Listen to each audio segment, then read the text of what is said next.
The boy was already in the doorway when I came around the corner, and I knew before I reached him that something was wrong, because a child of 6 does not stand like that unless he has decided to. His name was Bram, the youngest of the house, and he had planted himself square in the middle of the threshold to his aunt's room with his small back to the door, and his arms spread wide, one hand flat against each jamb, as though he meant to hold the whole east wing shut by the strength of his fingers alone. His feet were bare. His nightshirt hung crooked off one shoulder. And in front of him, close enough that the hem of her long gray coat brushed the tips of his toes, stood the Queen Consort Morwenna, looking down at him the way a tall clock looks down at a mouse. I stopped where I was, 12 paces back, in the shadow of the tall window, and I did not announce myself. That is the first thing they train out of a man in this service, and the last thing he forgets, how to become part of the wall. I had stood the east corridor of the royal house for 11 years by then. I knew its drafts and its creaks. I knew which of the old boards would give me away. And I knew, standing there, that whatever was about to happen in front of Princess Elara's door was not meant to have a witness. So I gave it one. "Move aside, Bram," the Queen Consort said. Her voice was soft. That was the thing that made the hair rise on my arms, not sharpness, softness, the kind a person uses when they are certain the sharpness will not be needed. "It's late. You should be in your bed. Move aside and let me look in on your aunt." The boy did not move. I will tell you plainly, because I have told this story to very few people and always plainly, that I had not planned to be there at all. My watch that night was the lower gallery, 2 floors down, where the portraits of the old kings frown at the stairs. But a lamp had gone dark on the east landing, and the master of the house did not like a dark landing, and I had come up with a fresh candle to see to it. That is the whole of the reason a sergeant of the guard happened to be standing where he could see a small prince refuse the second most powerful person in the kingdom. A dead lamp, a little wax, the smallest accident in the world, and everything turned on it. "Aunt Elara is sleeping," Bram said. "Then I will not wake her," said Morwenna. "I only want to sit with her a while. She is unwell. It is a kindness." "You can't come in." The softness thinned just slightly, the way ice thins over moving water. "And who told you that?"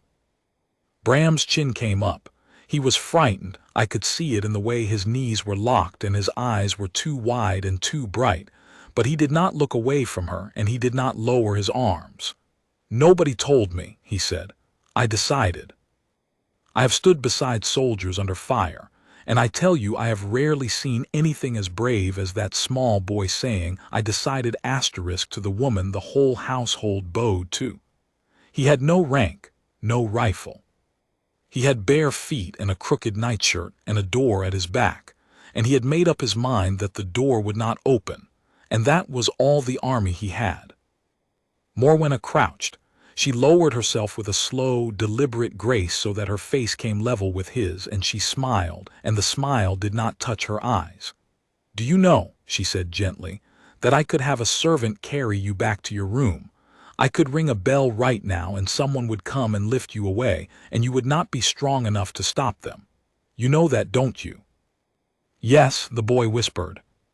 "Then why are you still standing there?" And Bram, who was 6, who did not know a single one of the reasons a grown man might have given, said the only thing he had. "Because Aunt Elara asked me to." For a moment, one long moment, nobody moved. The candle guttered in my hand. Somewhere far below a clock knocked out the hour, and I watched the Queen Consort's face do a thing I had seen on the faces of powerful people exactly twice before, and both times it had ended badly for someone. She had come here expecting an empty corridor and a sleeping woman and no one to see.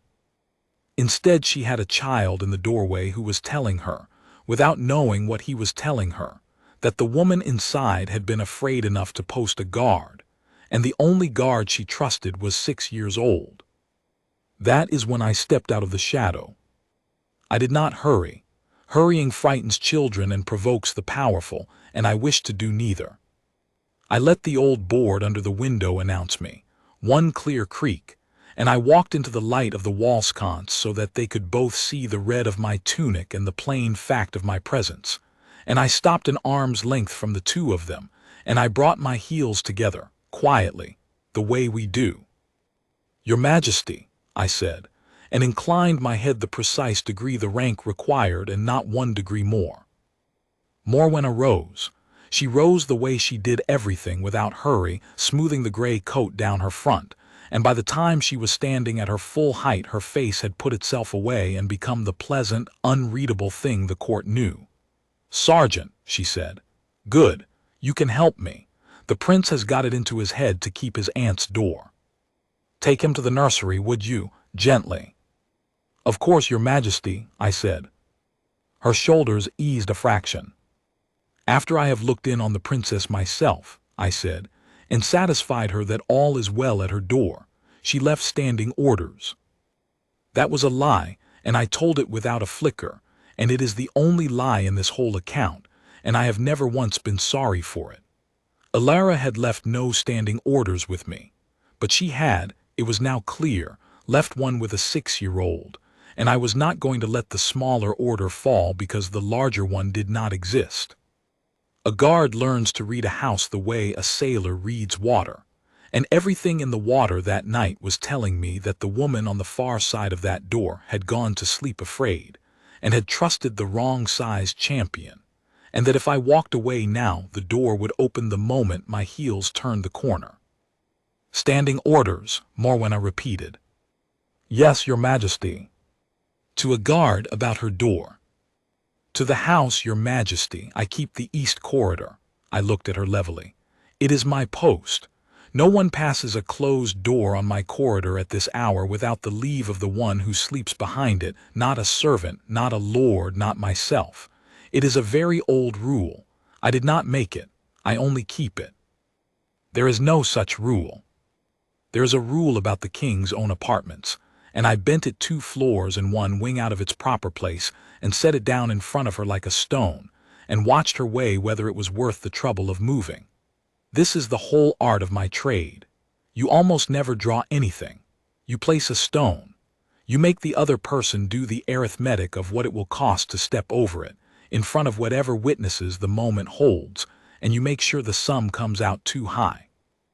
Bram had gone very still against the door, watching the two of us over his own outstretched arm, and I saw him understand, not the words, he could not have followed the words, but the shape of it, that the tall red man had come and stood on his side, and that he was, for the first time since he had planted his feet, not alone in the doorway. Something in his small, locked knees loosened. He did not drop his arms, but he breathed. "You are a very careful man," Morwenna said at last. "It is what I am paid for, Your Majesty." "Careful men," she said, "sometimes mistake a kindness for a threat. I am the boy's stepmother's rank near enough. I am family to that woman behind the door. I have every right in this house that you have, and considerably more. Do you understand me, Sergeant?" "Perfectly, Your Majesty." "And yet it is late," I said, "and the princess is unwell and the prince is frightened, and none of that will be improved by anyone crossing that threshold tonight. In the morning it will all look very different. Things do. I let that sit. Shall I have someone bring you a light back to your own apartments? The east stair is dark. A lamp went out." I will not pretend she was beaten. She was not. A woman like Morwenna is never beaten by one guard in one corridor at midnight. She simply decides, from a great height, that this is not the ground she wants to fight on, and withdraws to choose better. She looked at me a moment longer, then looked down at the boy, and the thing she said to him she said very quietly, almost tenderly, and it was the coldest thing I heard that entire night. "You're a good boy, Bram," she said. "Loyal, your mother would be proud." A pause. "It's a shame loyalty can't help her."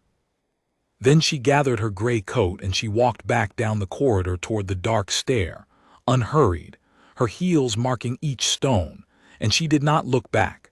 And the two of us, the sergeant and the small prince, stood and listened to the sound of her going until there was no sound left.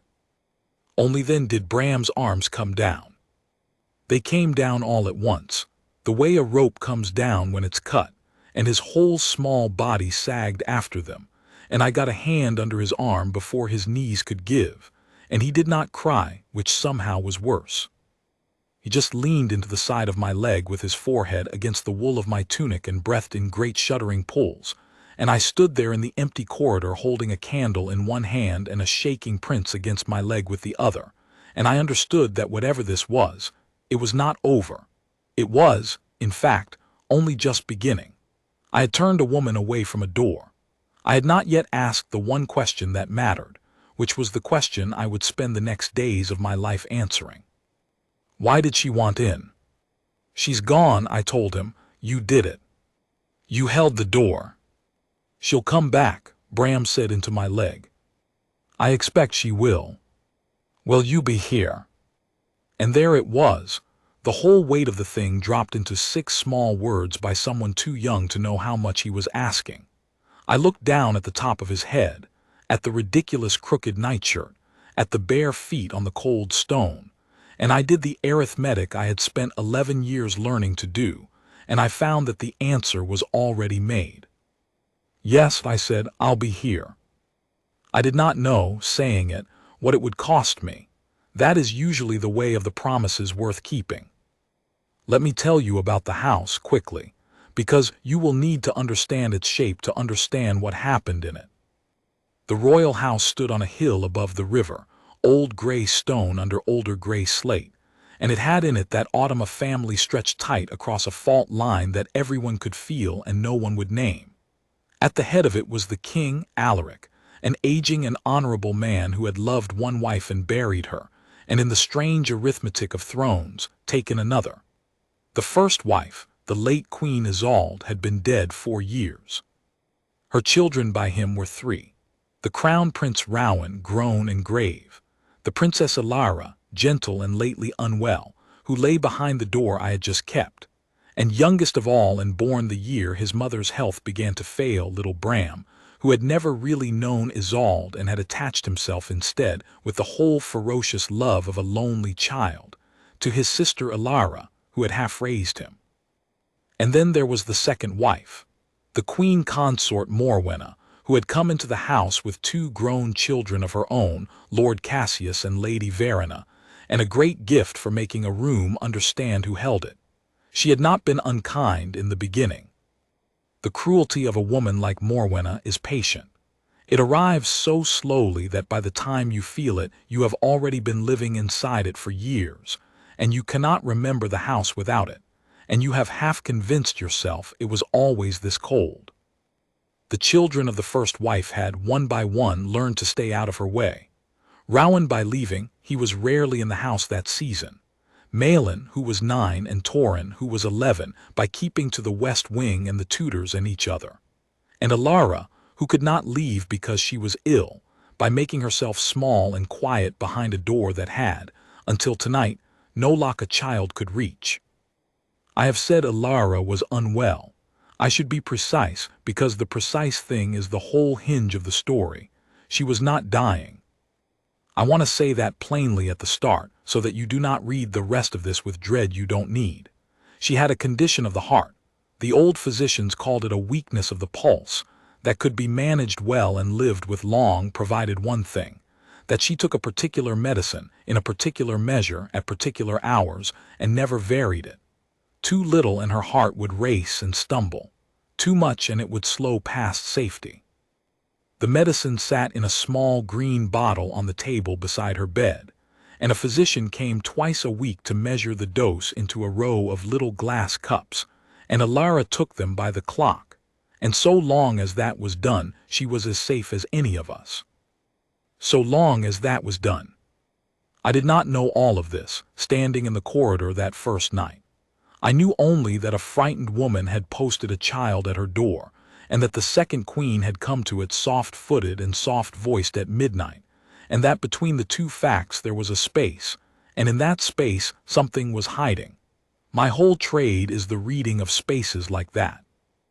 I got Bram back to the nursery, carried him the last of the way. for he had gone loose and heavy with the particular exhaustion of a child who has been brave past his strength. And I laid him in his bed and drew the cover up, and he caught my sleeve before I could straighten. "Don't tell anyone I cried," he said. "You didn't cry," I said. "I was watching you didn't."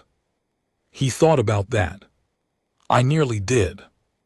"Nearly isn't the same as did," I told him. "Soldiers nearly cry all the time. It's part of the job. Go to sleep, Prince Bram. I'll be on your corridor." His eyes were already closing. "Sergeant." "What's your name, your real one?" "Emrys," I said. "Emrys Vale." "Emrys," he said, trying it, the way children try a new word to see if it fits in their mouth. And then he was asleep all at once, the way they do, with his hand still half curled where my sleeve had been. And I stood over him a moment in the dark nursery and made myself a second promise to go with the first. And then I went out and closed the door softly and set my back against the wall of the corridor to think. Because a guard's first duty, when he has kept a door, is to find out what was behind it worth keeping. I did not sleep that night, though my watch had long since ended. I traded the last 2 hours of it to a man named Halloran, a younger guardsman who owed me a turn, and asked no questions when I told him I wanted the east corridor a while longer. And I sat on a hard chair outside Elara's door with the candle burning low, and I turned the evening over and over in my hands the way you turn a strange coin, looking for the mint mark that will tell you where it was struck. Item, the Queen Consort had come alone. No servant, no lady, no lamp of her own. A woman of her rank does not walk a dark corridor at midnight without a lamp, unless she does not want a lamp, unless she wants very much not to be seen going where she is going. Item, she had not been surprised to find the door closed. She had been surprised to find it guarded. There is a difference, and I had watched the difference cross her face. She had known the room. She had come to it as one comes to a familiar destination, and the only thing that had halted her was the small, unexpected body in the way. Item, it's a shame loyalty can't help her. Not asterisk, it's a shame you won't let me help her. Help her. The word she'd used for what she wanted to do was help, and the word underneath it, I had heard it, the way you hear the true note under a false one, was something else entirely. And the last item, the one I kept coming back to, the one that would not let me sleep. A woman like Morwenna does not need to sneak into a room in her own house. She could have come by day, with a lady on her arm and a cup of broth, and sat at Elara's bedside for an hour, and no one in the world would have thought a thing of it. That she had come instead in the dark, alone, unlit, silent, that meant that whatever she wanted to do in that room, she needed to do it when no one was watching Elara. When Elara herself, perhaps, was not watching. Which meant the danger was not to the door. The danger was to something inside the room that Elara did not know to guard. I stood up. I am not a physician, and I have never claimed to be, but 11 years on the corridors of a royal house teach a man a great deal about the small machinery of keeping people alive in them. And I knew, every guard on that wing knew, about the green bottle and the row of little glass cups, and the physician who came on the 2nd and 5th days of the week to measure the dose. It was common knowledge in the servants' hall. It was the sort of thing you learned so that if the princess rang in the night, you would know whether to run for the doctor or for a blanket. I had never once thought about it as anything but a mercy. Now I thought about it as a lock. I did not go into the room. I want to be clear about that, because a lesser man would have, and it would have been a mistake, and half of what I am proud of in this whole affair is the things I did not do. I did not open Elara's door in the night and go rummaging at her bedside like a thief for her own good. A guard who breaks a door to save the person behind it has still broken the door. The wrong done and the wrong prevented do not cancel each other. They simply both exist. Instead, I waited for morning, and when the gray light came up over the river and the house began to stir, I went and found the one person in it whose business the green bottle actually was. The physician's name was Dr. Price, and he was old and careful, and had served the house long enough to have measured out Isolde's medicines before he measured Elara's. And he did not like me at all when I first appeared at his door, because guards who appear at a physician's door in the early morning are generally the harbingers of something a physician would rather not hear.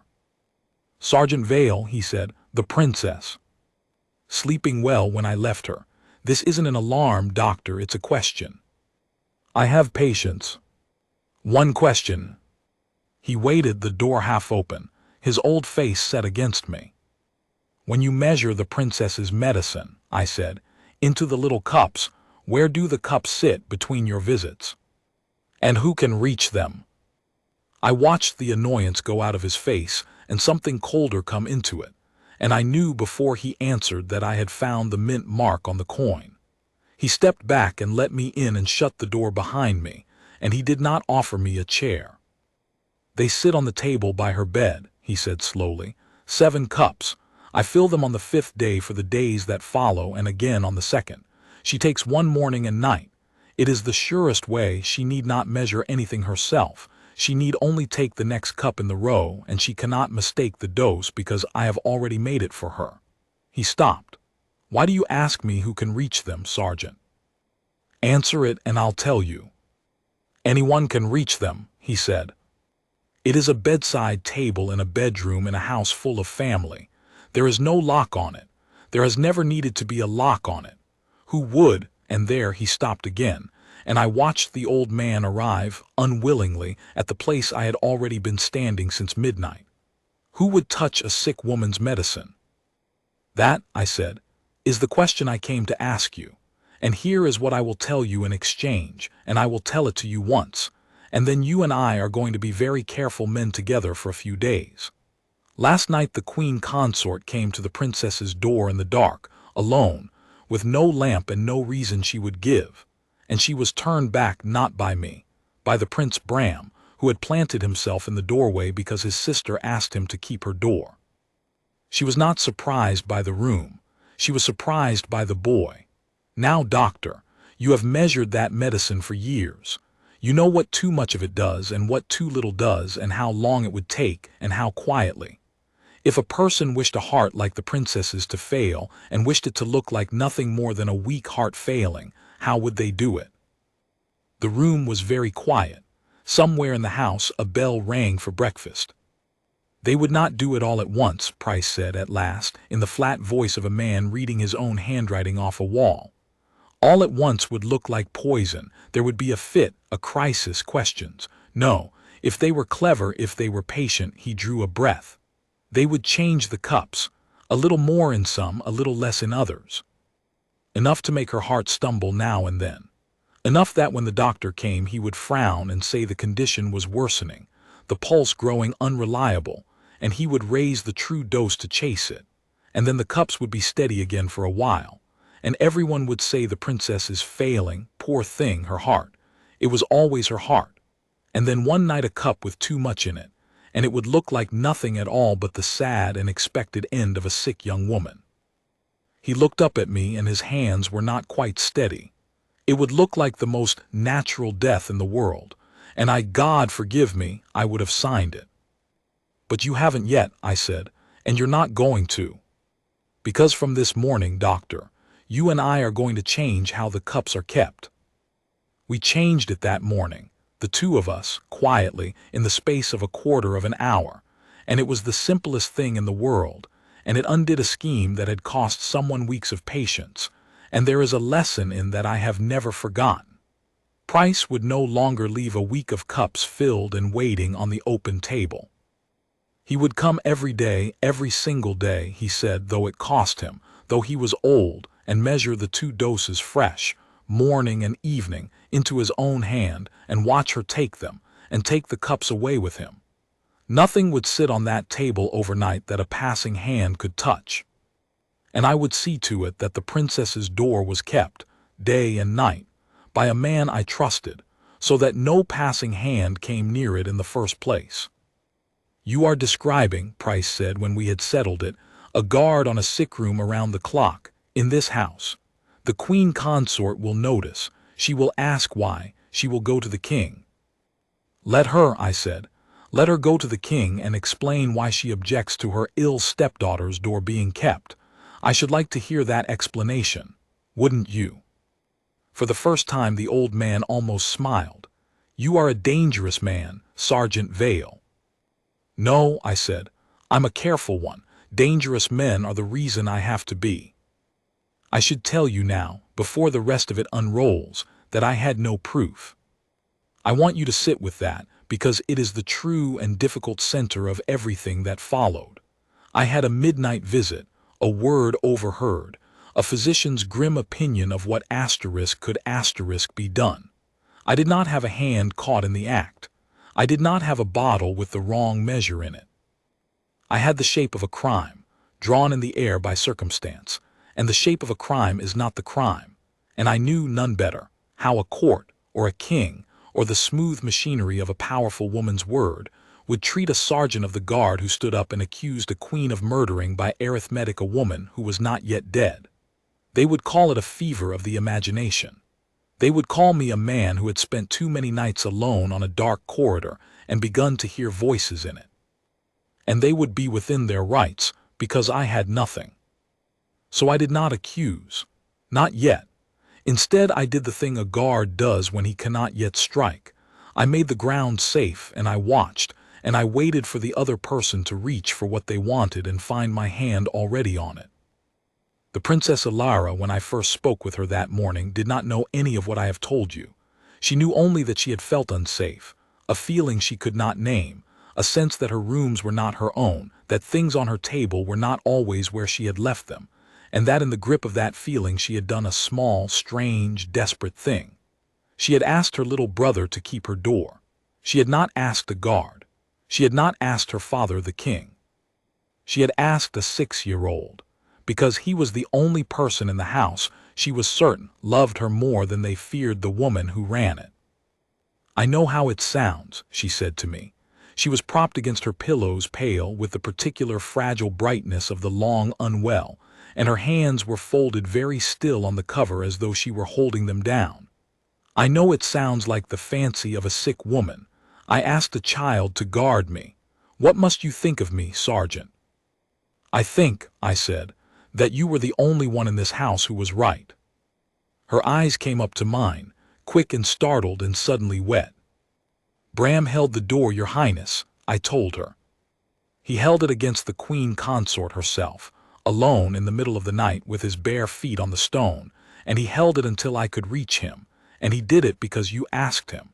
He is the bravest soul in this house and the smallest, and between the two of us, him at the door and me on the corridor, we are going to see that no one who means you ill gets past either of us again.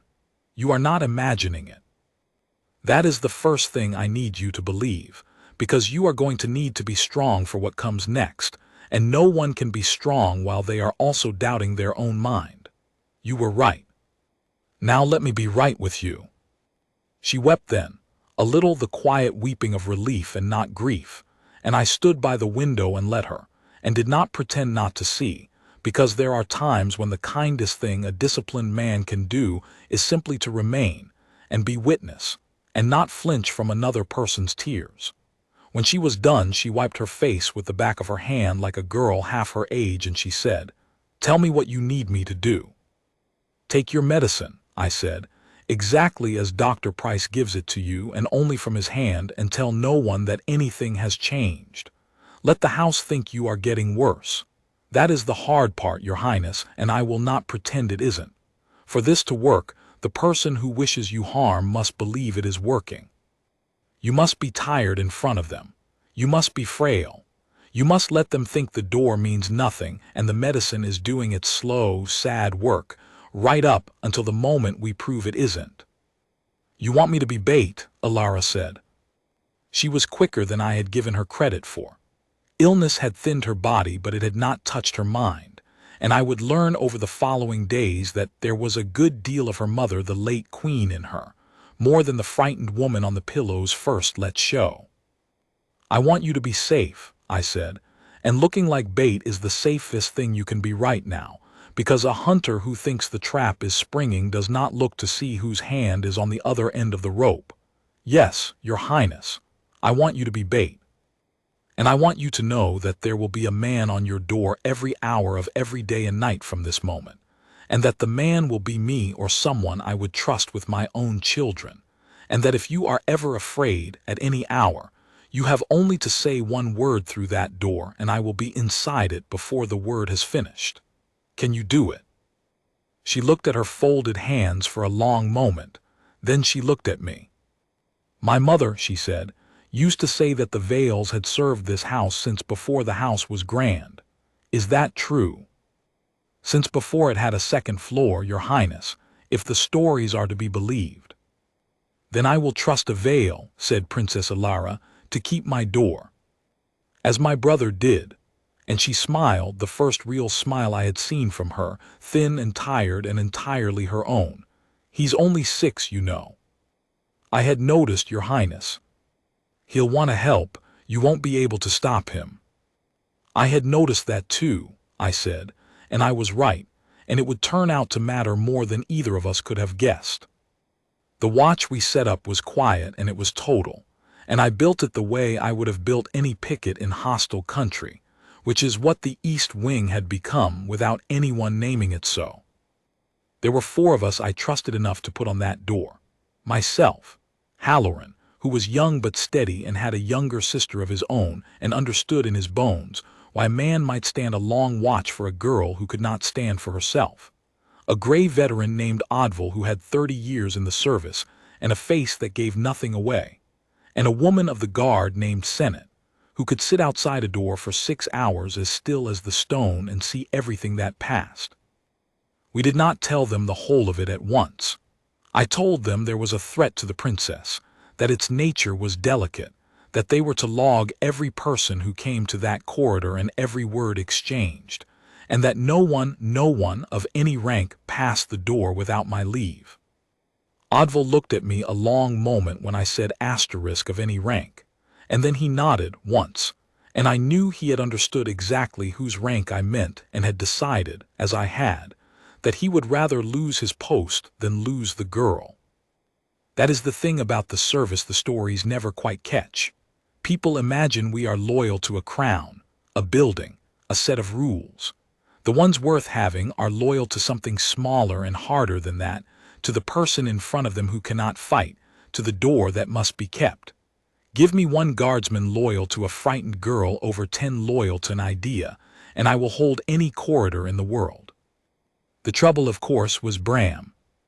He appeared at the door the very next morning before I had even finished briefing Sennet, in his day clothes this time but with the same fear set to his small face, and he informed me, with the grave formality of a boy who has thought hard about how to say a thing, that he had decided to be a guard too, and that he would take the mornings, and that he did not need to be paid but would accept breakfast. I crouched to his level, which I had learned the night before he preferred to being loomed over. "Prince Bram," I said, "you already did the hardest watch there is. You held the door when there was no one to help you. That is done. You don't have to do it again." "But she'll come back." "She might. And if she does, there will be a grown guard on the door day and night, and she will not get past." His chin did the stubborn thing. "I held the door before you came," he said.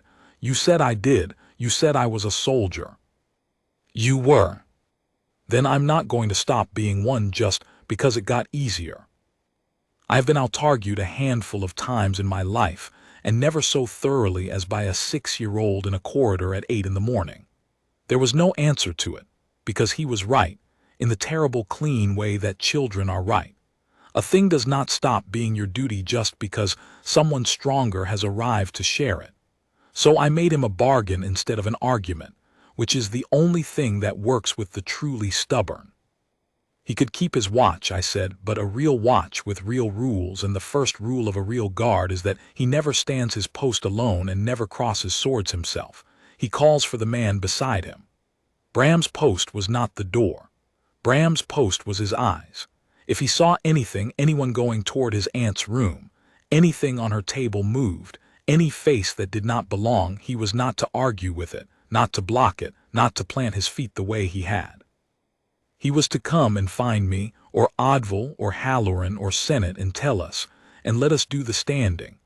That was the watch of a scout, I told him, and a scout was the most valuable soldier of all, because a scout's eyes could be in 100 places a rifle could not. He took it with immense seriousness. He made me tell him the 4 guards' names twice, and then he shook my hand, actually put out his small hand and shook mine once, the way he had seen men do, and went off to begin his patrol. And I stood up with a feeling in my chest I did not have a good name for, something between pride and dread, because I had just enlisted a 6-year-old into a war he did not understand against a woman who had already shown me, in one soft sentence at midnight, exactly how cold she could be. It's a shame loyalty can't help her. I thought about that sentence a great deal over the days that followed, and the more I thought about it, the less I liked it, because there was a second edge to it I had missed the first night in the heat of the corridor. She had said it to Bram, "You're a good boy, loyal." And then, it's a shame loyalty can't help her. She had looked at the loyalty of a child and she had filed it away, the way she filed everything, as a fact about the board she was playing on. And a woman who files away a child's loyalty is a woman who has already begun to think about how that loyalty might be moved, or spent, or turned. I did not yet know how, but I resolved from that morning that wherever Bram stood his little watch, one of my 4 would always be able to see him. If Morwenna meant to reach Elara, and found the door kept, the next softest place in the whole household to press was a lonely, loving 6-year-old who thought he was a soldier. The pressure came when it came, exactly where a clever hunter would put it, and it did not come at the door at all. It came first as kindness.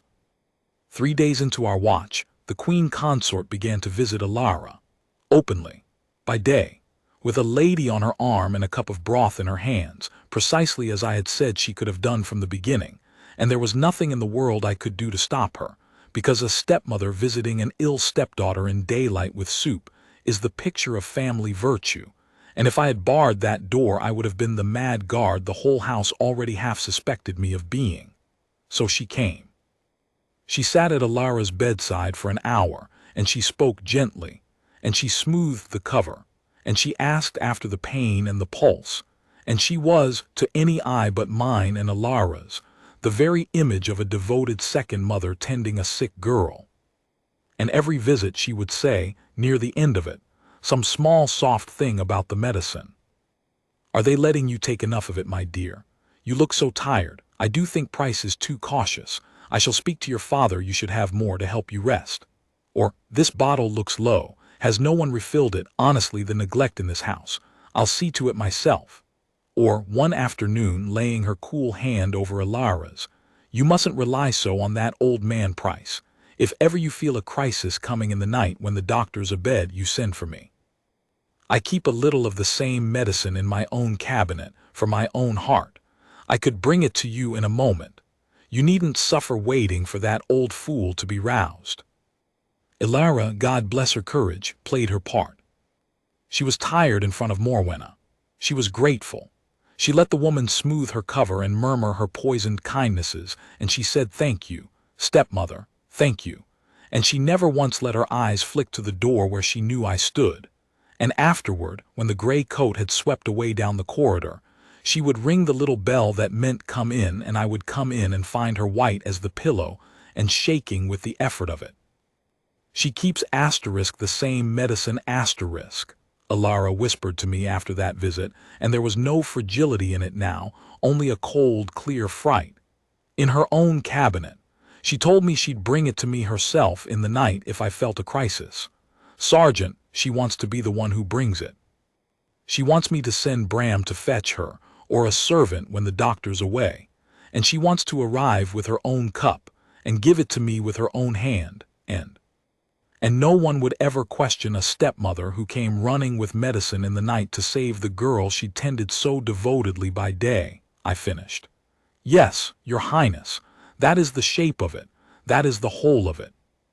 She has learned that the table is guarded and the doctor comes daily, so she is building herself a second road, a road where you invite her in, where you send for her, where she arrives as your rescuer, and the cup she brings is her own, from her own cabinet, measured by her own hand, and no one on earth will look twice at it. I found that my own voice had gone very quiet. It is patient, and it is clever, and it is nearly perfect. There is only one thing wrong with it. What? It needs you to send for her. It needs Bram or a servant to run to her in the night, which means it needs the boy. I looked at Elara. She is going to work on Bram. I was more right than I wished to be, and it came faster than I expected. The midpoint of this whole affair, the moment the ground shifted under my feet and the game I thought I was playing turned out to be a different game, came on the 6th night, and it began, as these things do, with Bram at my elbow after dark, tugging my sleeve with an expression I had not seen on him before. Not fear, confusion. The particular unhappy confusion of a child who has been given two true-seeming things that cannot both be true, and cannot work out which one to drop. "Emrys," he said, "the Queen said something." My whole skin went cold, but I kept my voice easy and crouched down. "Did she? When?" "Today, in the garden. She found me by the fountain." He frowned, working to get it right, because I had taught him that a scout reports exactly what he saw and heard and nothing else. "She said she knows I'm keeping watch on Aunt Elara's door. She said it's good. She said it's what a real prince does." He hesitated. "And then she said Aunt Elara is very sick, sicker than anyone's telling me, and that the doctor is too slow and too old, and that one night soon Aunt Elara's heart is going to stop in the dark, and I'll be the only one near, and I'll want to save her, and the only way to save her will be to run and fetch the Queen, quick as I can, because she has the medicine that works fast, the real medicine, and the doctor's is too weak." He looked up at me, and his lip was not quite steady. "She said if I love Aunt Elara I have to promise to come and get her. Not the doctor, her. She made me promise, Emrys, and I promised, because I do love Aunt Elara. And now," his voice cracked just a little, "and now I don't feel good, and I don't know why. I have kept my composure in a great many rooms. I did not entirely keep it there, crouched in the dark corridor in front of that small stricken face, and I am not ashamed to tell you so, because I understood in a single dreadful rush the whole beautiful machinery of what she had built. She did not need to poison a cup on a guarded table. She did not need to slip past a kept door. She needed only one thing, and she had gone straight to it. She needed a loving little boy, primed and rehearsed and sworn on his love, so that on a chosen night, a night she would herself arrange, a night when Elara's heart would seem to falter because Morwenna would make sure it faltered, the child himself would run, weeping, and fetch her, and beg her to save his aunt, and hand her the door and the darkness and the perfect innocent witness, all wrapped in a bow of a 6-year-old's devotion. And when it was over, when the girl lay still, there would stand the grieving stepmother who had rushed to save her, and there would stand the little prince who would swear to anyone who asked that the Queen had done everything, to save Aunt Elara, that she had come running in the night with her own medicine, that it was not her fault, it was the heart, the poor weak heart. She was not going to get past the guard. She was going to make the guard's own scout open the door for her, and thank her for it, and defend her forever after. "Bram," I said, and I took him by both shoulders gently and made him look at me, and I chose my words with more care than I have ever chosen words in my life, because everything now turned on them. "Listen to me. You did the right thing telling me. You did exactly what a scout does. You reported. You are not in trouble, and you did not do anything wrong, and I need you to hold on to that no matter what I say next, all right? Say it back to me." "I didn't do anything wrong," he whispered. "Again. I didn't do anything wrong." "Good. Now here is the hard part, and I am going to tell it to you straight, because you're a soldier and soldiers get told straight." I drew a breath. "The Queen told you a story that isn't true. Aunt Elara's medicine from the doctor is the real medicine. It's the good one. It's the one that keeps her safe.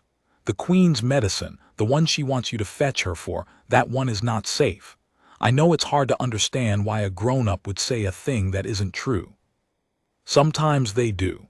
And when you feel bad in your stomach after a grown-up tells you something, the way you feel bad right now, that bad feeling is your own true self telling you something's wrong.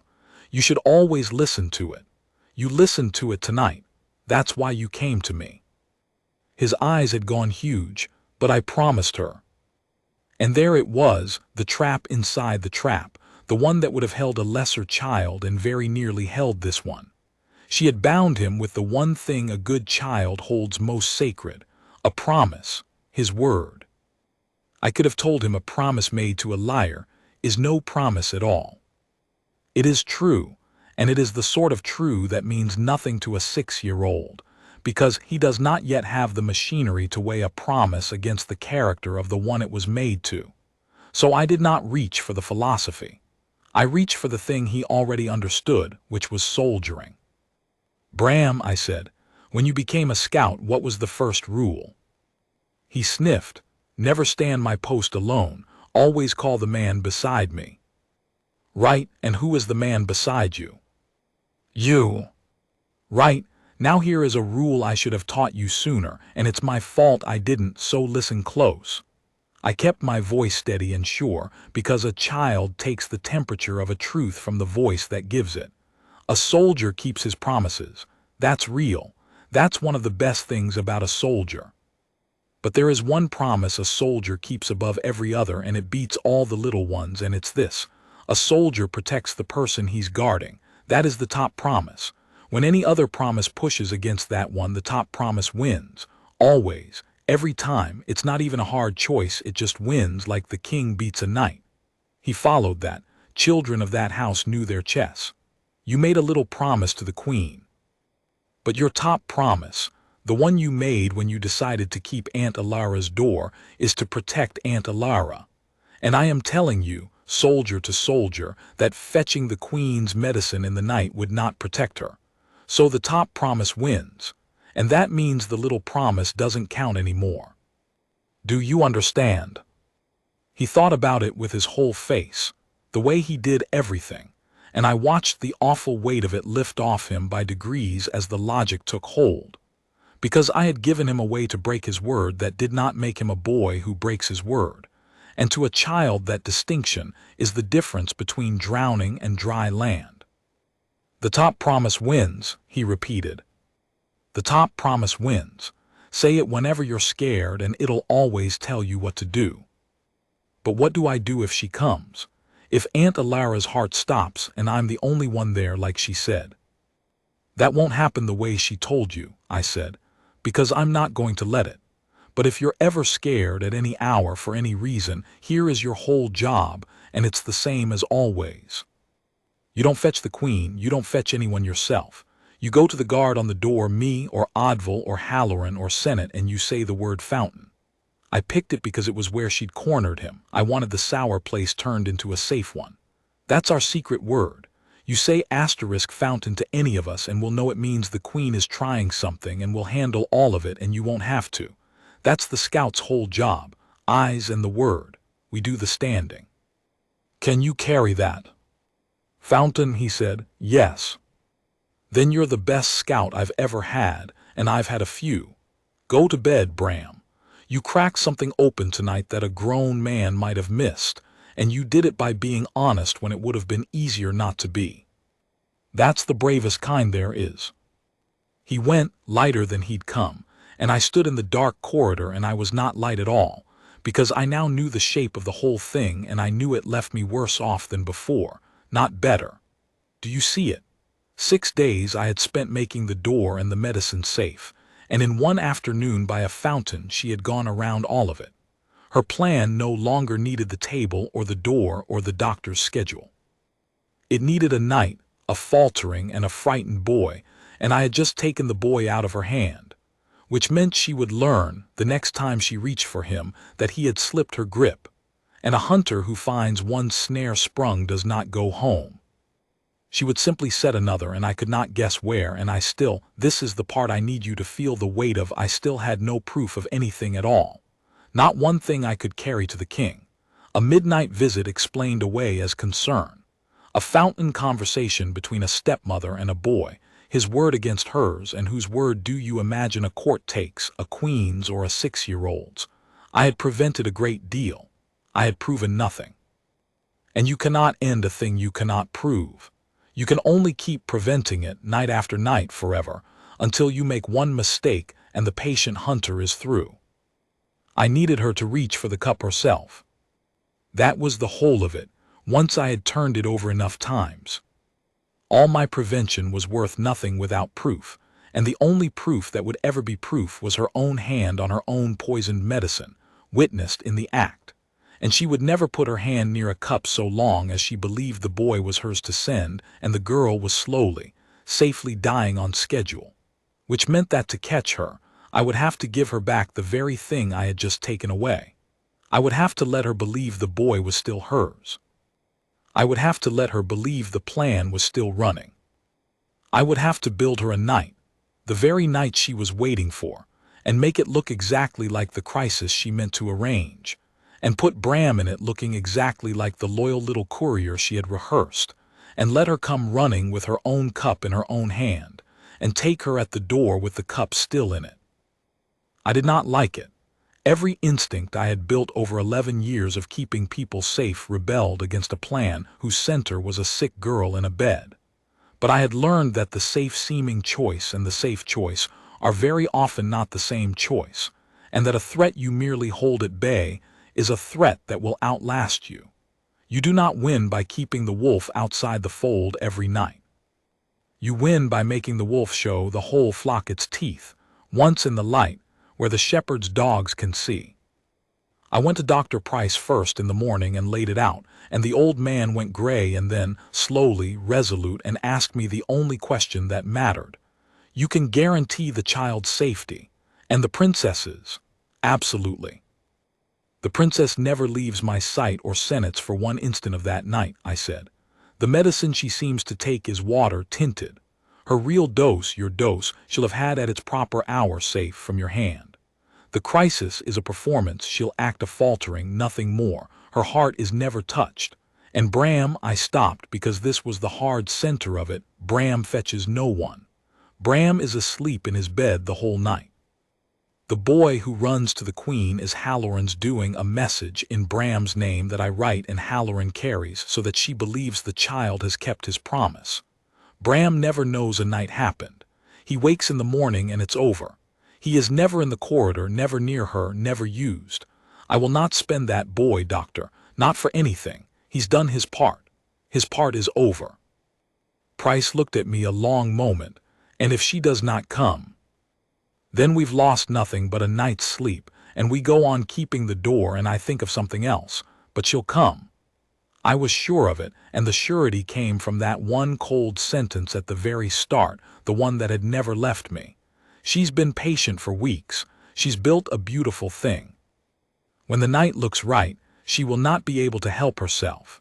Patient people who build beautiful things always come to watch them work. He agreed.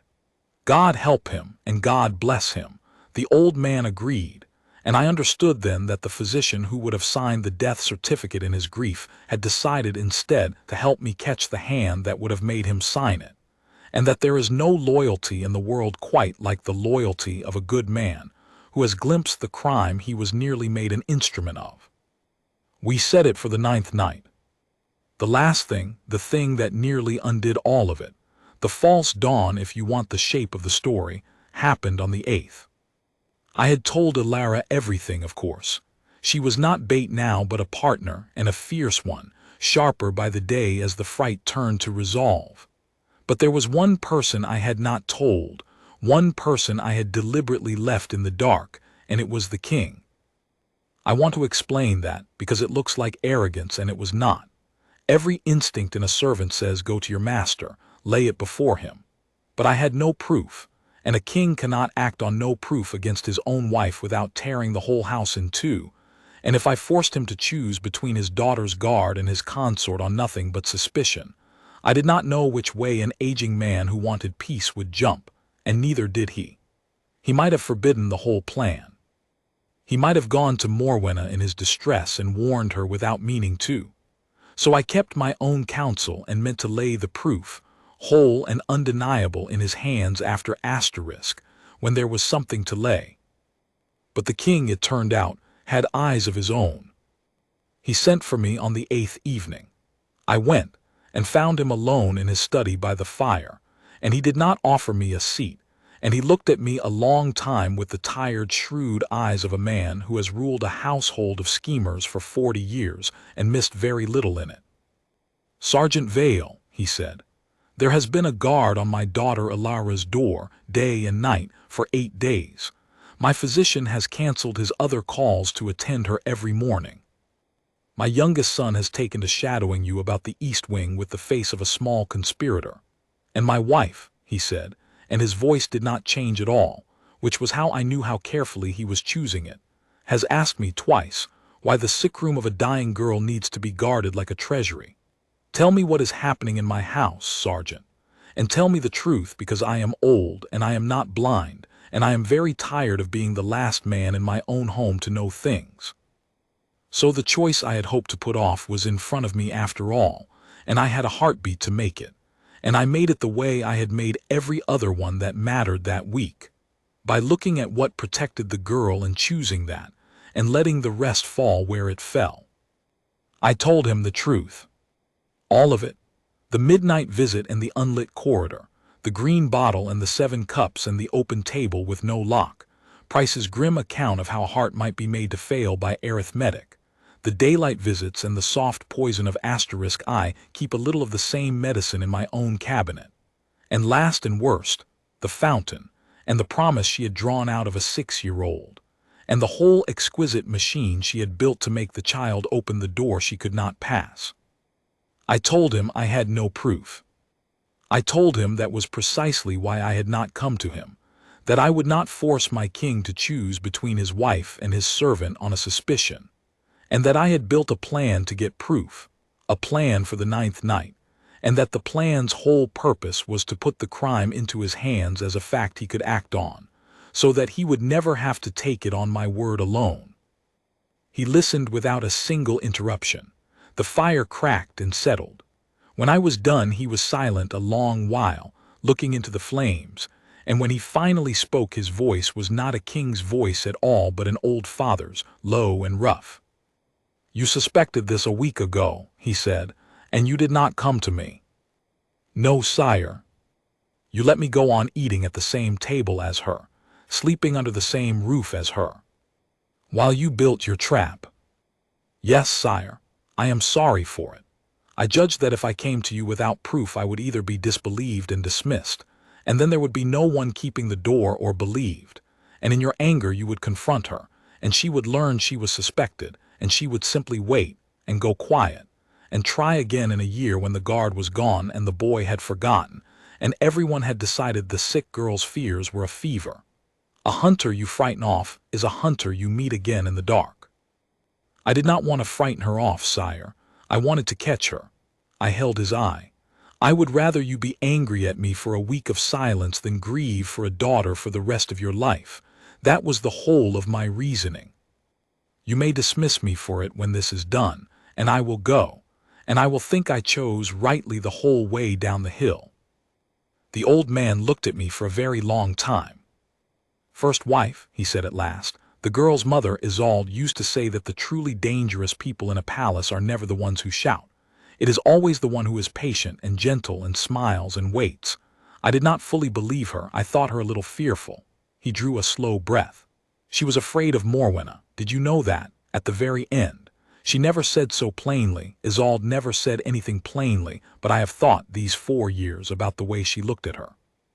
And I told myself it was the fancy of a dying woman. His hands, I saw, had closed on the arms of the chair. How the household does love to call it fancy," he said, very quietly, "when a woman is afraid of exactly the right thing." I said nothing. There was nothing to say to that. "Your plan," said the king, and he was a king again now, the grief folded away somewhere I could not see it. "The 9th night, tell me my part in it."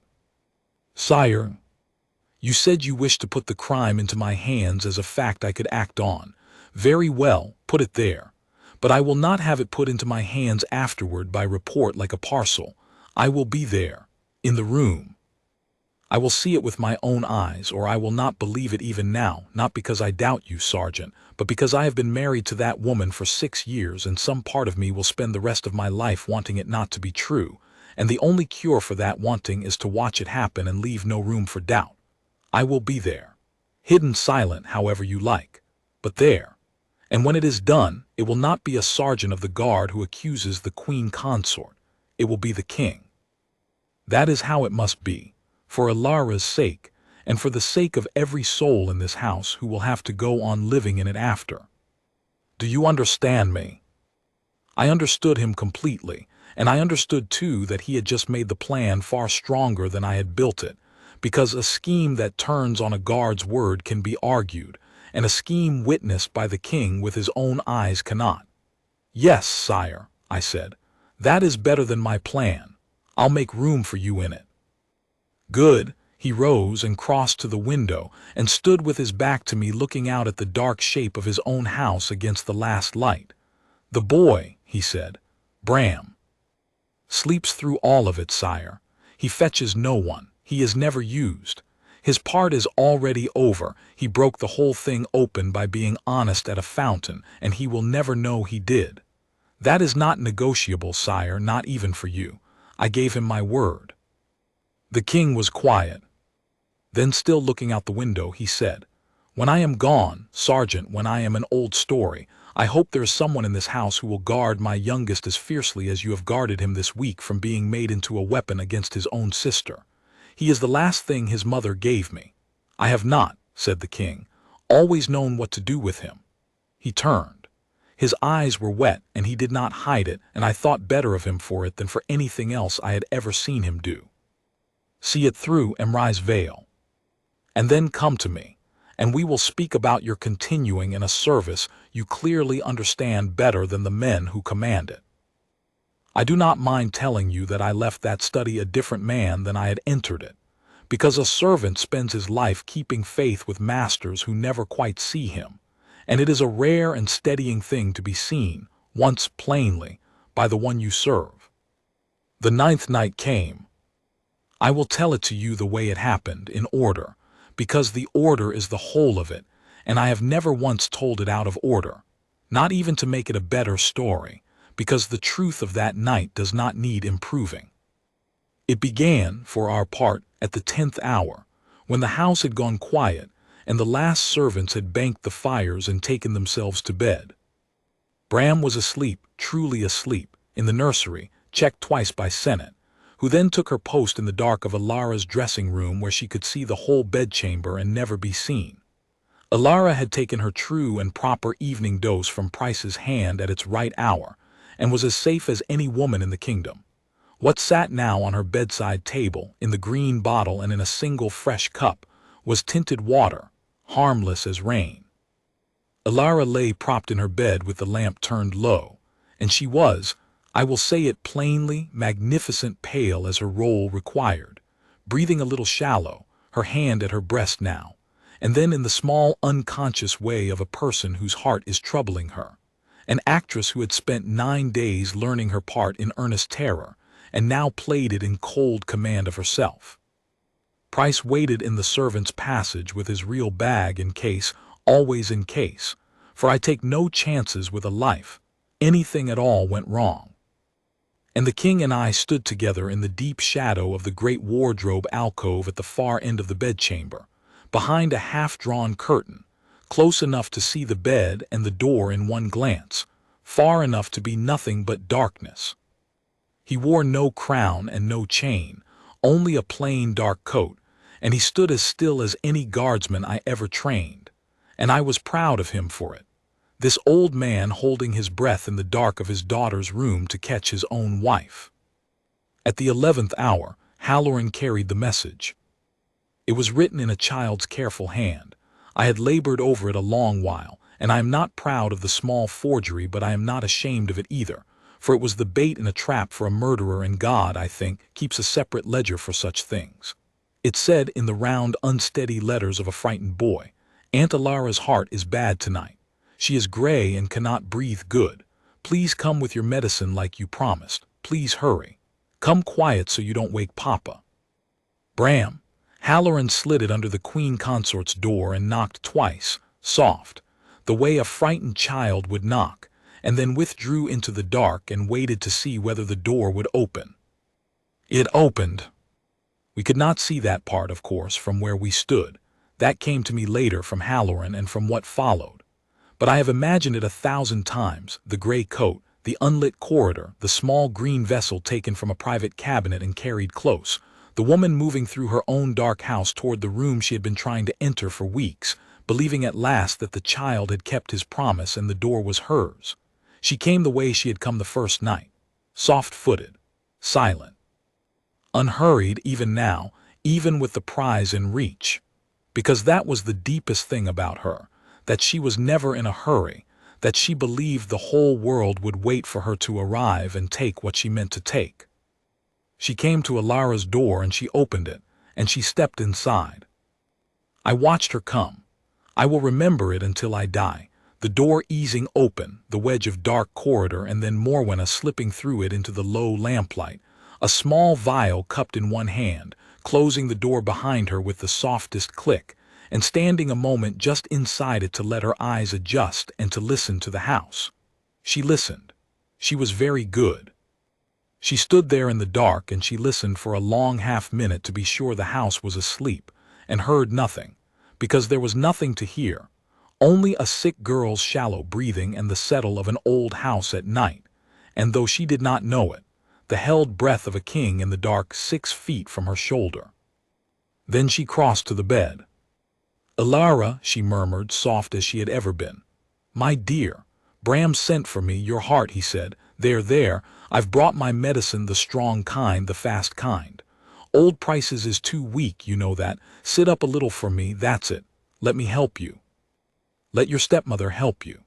And she took the green cup, the harmless tinted water, from the bedside table, and she set it aside deliberately out of Elara's reach, and she uncorked her own small vial, and she poured from it into a fresh cup with a steady, practiced hand, and she raised the girl's head with her other arm, gently, tenderly, and she brought the cup toward Elara's lips with the whole soft solicitude of the most loving mother in the world, and she said, "Drink it all down now, my dear. All of it, it works so much better all at once." And the King of Eldermore stepped out of the dark. He did not shout.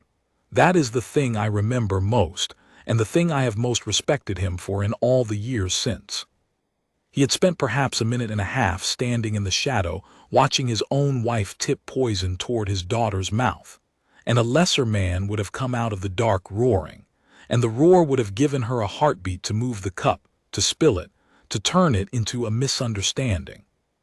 He came out of the dark silent, and he was across the room before she knew he was in it, and his hand closed over her wrist, the wrist of the hand that held the cup, and he held it high and steady, the cup still upright and full, 6 inches from Elara's lips.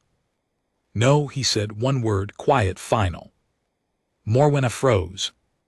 I have seen many people surprised in the act of doing a terrible thing, and there is a particular stillness that comes over them, a stillness that is not innocence pretending but guilt calculating, the mind racing behind a face that has been caught with nowhere to put itself.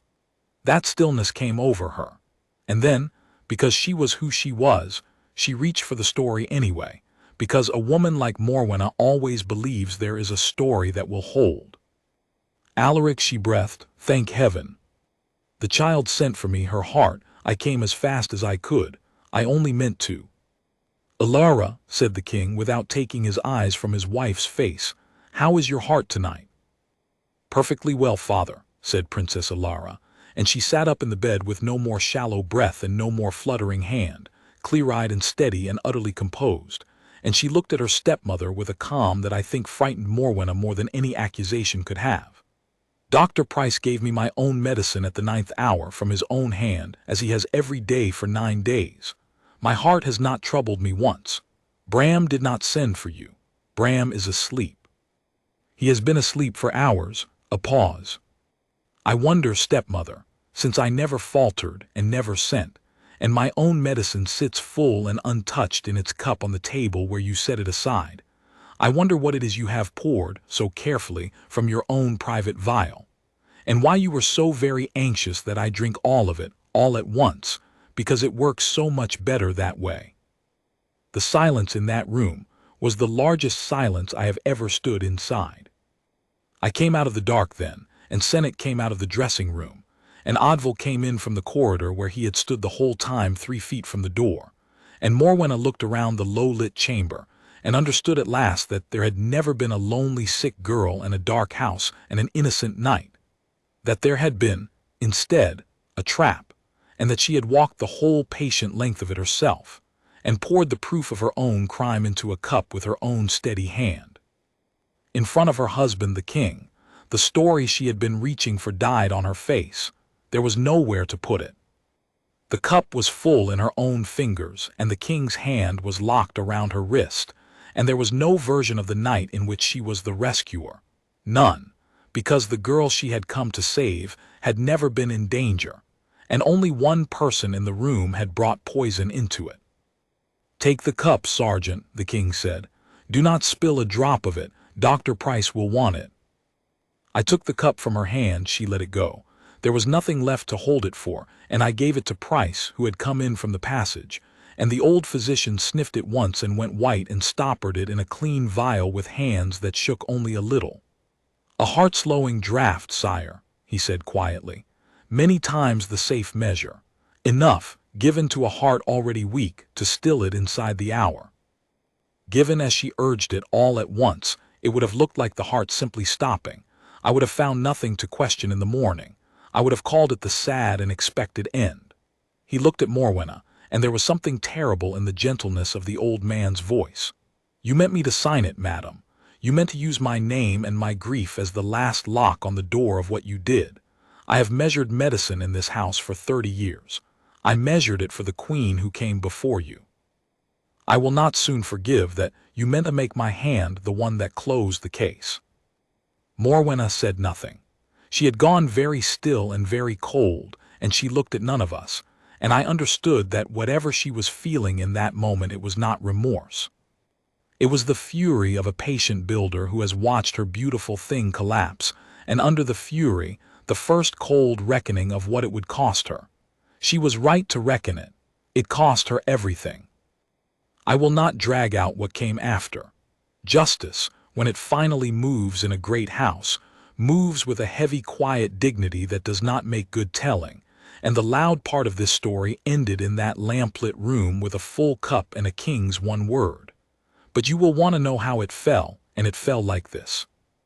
The king did not have his wife dragged from the room. He was too old and too broken and, in his way, too merciful for that, and there was Elara to think of, and Bram asleep down the hall, and a whole household that would wake in the morning into a changed world.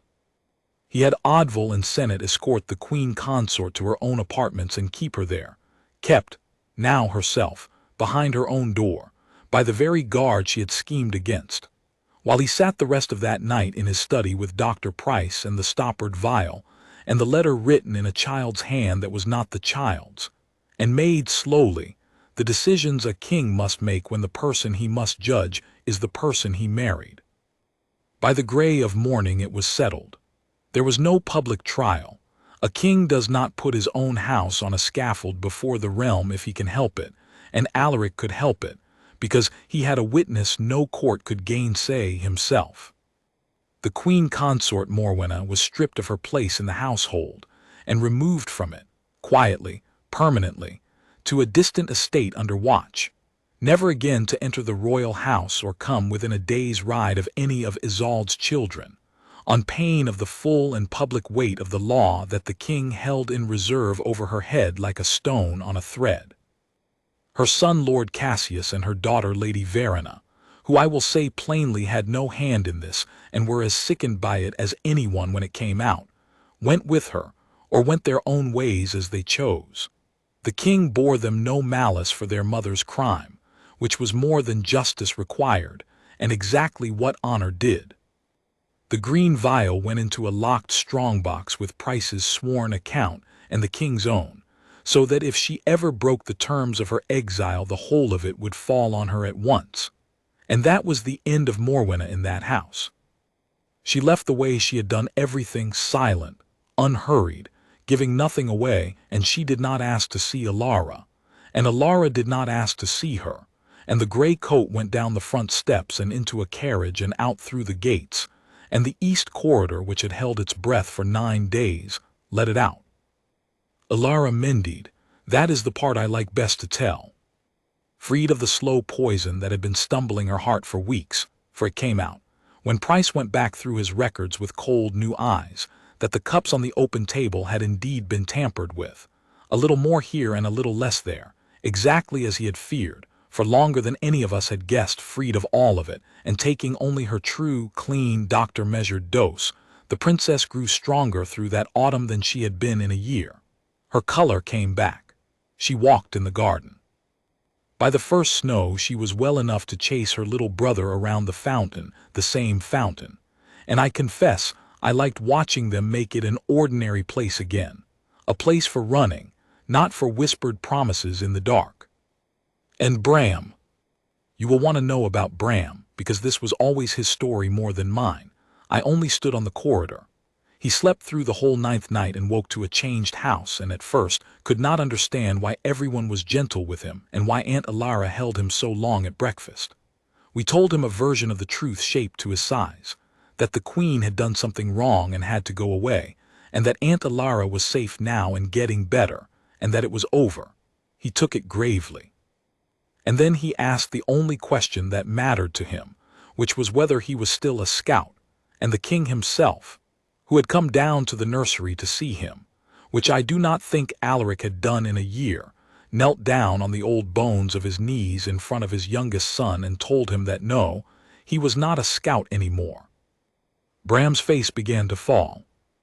"You are not a scout anymore," said the king, "because scouts are for boys who have not yet proven themselves, and you have proven yourself. You held a door alone in the dark against someone you had every reason to fear, because your sister asked you to, and you did not move. And then, when you were told a lie by someone you were taught to obey, and it sat wrong in your stomach, you were brave enough and honest enough to bring the wrongness to a man you trusted instead of carrying it alone. Do you know how many grown men in this house could not have done either of those things?" He put his old hand on the boy's small shoulder. "You are not a scout, Bram. As of this morning you are a knight of your sister's household, the first and only one, and your whole and entire duty for the rest of your life is exactly what it was, to love her, and to be honest, and to stand in the doorway when it matters. You have already done the job better than my whole guard. I am only making the title match the man." And Bram, 6 years old, looked up at his father the king and said, with tremendous seriousness, "Do I still get breakfast?" "You get breakfast forever," said the king, and for the first time in longer than I could remember, the old man laughed. I stood on that corridor 11 more years, and I saw a great deal in them, but I never saw anything I was prouder to have had a hand in. People ask me, now that I am old myself and the story has grown into one of the tales they tell in the servants' hall, how a sergeant of the guard came to outwit a queen. And I tell them the truth, which is that I did not. I placed a stone in a doorway, and I kept a watch, and I told one lie about a standing order that never existed. The one who truly beat her was a boy of 6 in a crooked nightshirt with his bare feet on the cold stone, who decided all on his own, told by nobody, that a door would not open, and then, days later, when the same woman came at him soft and gentle with a promise dressed as love, was honest about the bad feeling in his stomach instead of swallowing it to keep the peace. That is the whole of it, a brave child and an honest one. Everything I did, every guard I posted, and every night I lost sleep, was only ever in the service of making sure that when a small person was that brave and that honest, there was a grown one standing close enough to make it count. That is what the guard is for. Not the tunic, not the rifle, not the standing at attention while the tourists take their pictures. It is for the moment a little one plants himself in a doorway with nothing but his own 2 hands and his own made-up mind, and needs to know, needs it more than anything in the world, that he is not standing there alone. He wasn't, He never was. I made sure of that, the way a Vale has always made sure of it, and the way I hope some Vale is still making sure of it long after I am the old story by the fire. Prince Bram is a grown man now and a good one, and he still keeps his sister's door in every way that matters. And when the youngest of his own children took, last winter, to planting herself stubbornly in doorways with her arms spread wide, refusing to move for anyone, he did not scold her for it. He knelt down to her level the way I taught him, and he asked her very seriously what she was guarding. And then he stood the watch beside her,